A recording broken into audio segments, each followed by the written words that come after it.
Imagine being trapped between an army and a sea with nowhere to run. This was the moment of life or death for Moses and his people. But to understand how he got here, we have to rewind to where his story begins.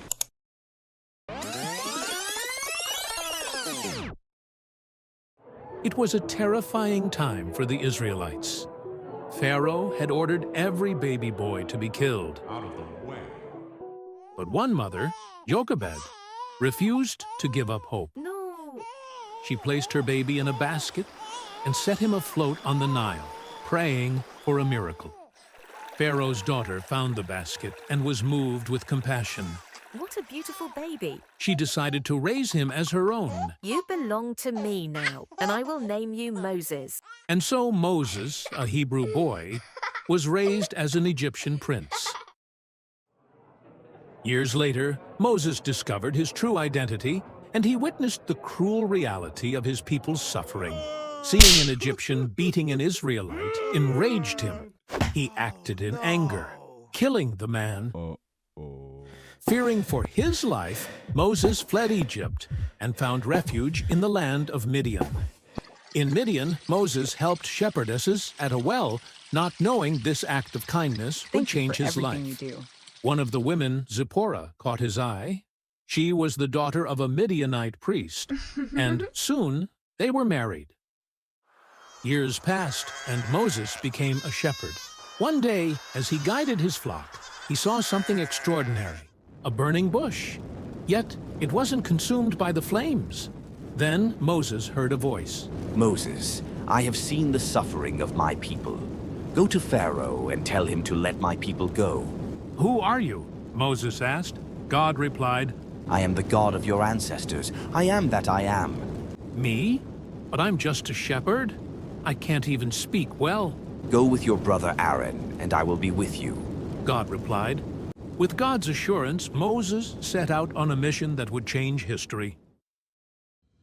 Moses and his brother Aaron stood before Pharaoh with a simple yet bold message.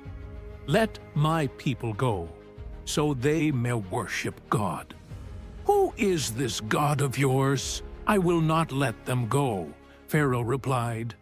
Pharaoh's heart was hard, so God sent 10 plagues to show his power, bringing devastating consequences upon Egypt. The land was consumed by chaos. God turned the Nile into blood first, killing the fish and leaving the Egyptians without clean water. Then frogs invaded every corner of Egypt, even Pharaoh's palace. Next came the gnats, tiny but relentless, swarming everywhere and causing misery. Soon, flies filled the air, swarming homes and palaces alike, adding to Egypt's torment. After that, the livestock perished, leaving Egypt's economy in ruins and its people in despair. Painful boils appeared on the skin of Egyptians, sparing no one, from commoners to Pharaoh himself. Great hailstorms battered the land, flattening crops and homes, leaving destruction in their wake. Locusts devoured what little was left, leaving Egypt barren and broken. For 3 days, darkness covered Egypt, so thick that no one could see or move. The final plague struck Egypt's firstborn. After the 10th plague, Pharaoh saw the power of God. His people were devastated, and reluctantly, he ordered the Israelites to leave Egypt. The Israelites moved swiftly, gathering all they owned. They carried with them the bones of Joseph, fulfilling the promise made generations ago. But as the Israelites left, Pharaoh's heart hardened once again.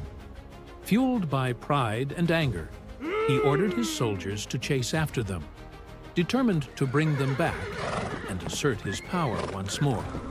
Pharaoh's army pursued them relentlessly, their chariots racing across the desert. The Israelites, with the Red Sea before them and Pharaoh's army closing in, feared the worst. But as the Egyptian army closed in, Moses lifted his staff high, and with mighty force, the waters of the Red Sea parted. The Israelites rushed through the path in the Red Sea, their hearts racing as the walls of water loomed ominously on either side. Once the Israelites were safely across, Moses watched as the waters of the Red Sea rushed back together, swallowing the Egyptian army. In that moment, God's power was made clear to all as the Israelites saw their enemies defeated, and they were finally free. With Pharaoh's army defeated and their path clear, Moses led the Israelites into the wilderness toward the Promised Land. Then, from among them, a voice rose, strong, joyous, and filled with praise. It was Miriam, the prophetess, sister of Moses, leading the women in song and dance. With timbrels in their hands and faith in their hearts, they proclaimed the greatness of the Lord who had delivered them. I will sing to the Lord, for he has triumphed gloriously. He has hurled both horse and rider. The Lord is my strength and my song, my song.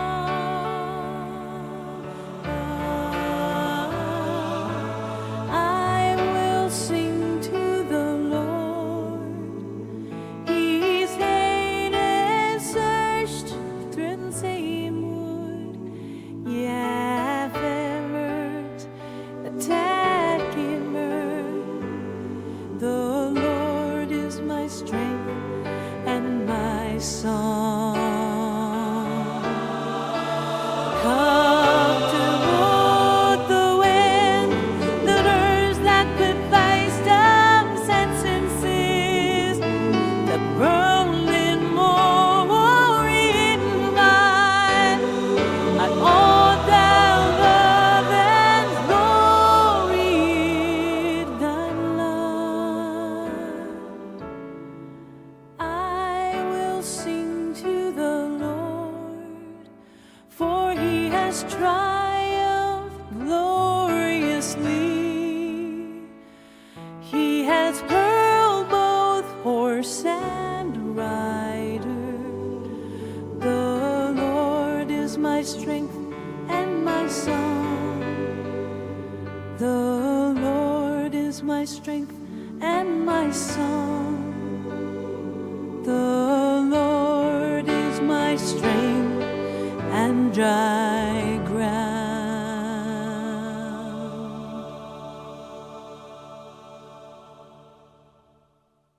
Moses' journey was far from over, but his story was one of faith, courage, and deliverance, a reminder that with God's guidance, freedom and hope are always within reach.